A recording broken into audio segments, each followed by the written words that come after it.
Now that we have a formal statistical framework, we can interpret our regression coefficients with respect to that framework. Take, for example, the intercept. It's the expected value of y given that the regressor is 0, and here I'm simply plugging into the formula. Note that the regressor being equal to 0 is often not of interest in the study. For example, if the regression variable is blood pressure, probably you're not interested in the response among people with blood pressure of 0. However, there's an easy fix for this. Consider just shifting our regression variable by a constant a. And here in this equation, I've just subtracted off an a here, which means I have to add an a beta 1 over here to have done nothing, to have simply added 0.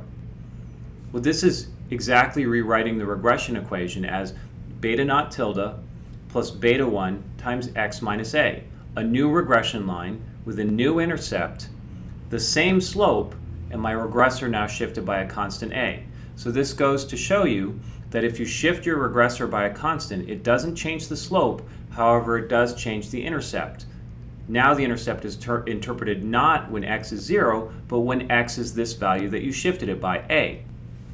A very common constant to do is the average, set a equal to the average of the x variable. Then your intercept would be interpreted as the expected value of the response when the regressor is at the average value of the x's. Let's see if we can figure out a model-based interpretation of our regression coefficient. Now it's a slope, so it must have an interpretation that is of the form the change in y per unit change in x. So let's see if we can work with that. Take the expected value of y, given that x takes the value x plus 1, a 1 unit increase in x, and subtract off from it the expected value of y, given that x takes the value x. Well, that works out to be beta naught plus beta 1 times x plus 1 minus beta naught plus beta 1 times x. Do the arithmetic, and that works out to be beta 1. So, beta 1 is the expected change in the response per unit change in the regression variable.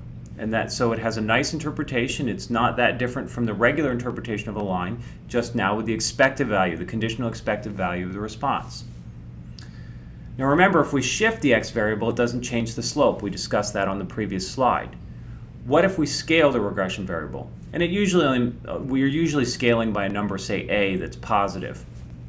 So what we can do is simply multiply and divide by a, and we can rewrite our regression equation as beta naught plus beta 1 tilde times x times a plus epsilon. So we've multiplied x by a, and our regression slope has now been divided by a. So in other words, multiplication of a regression variable by a factor a results in dividing the coefficient by a factor of a.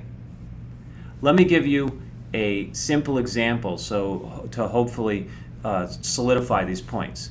Imagine if x is height measured in meters and y is weight measured in kilograms, a pretty simple regression problem. Then beta 1 is interpreted in kilograms per meter. Converting x to centimeters implies multiplying x by 100 centimeters per meter. To get beta 1 in the right units, now we simply divide it by 100 centimeters per meter to get it back in the right scale. And here I just wrote a little equation to remind us.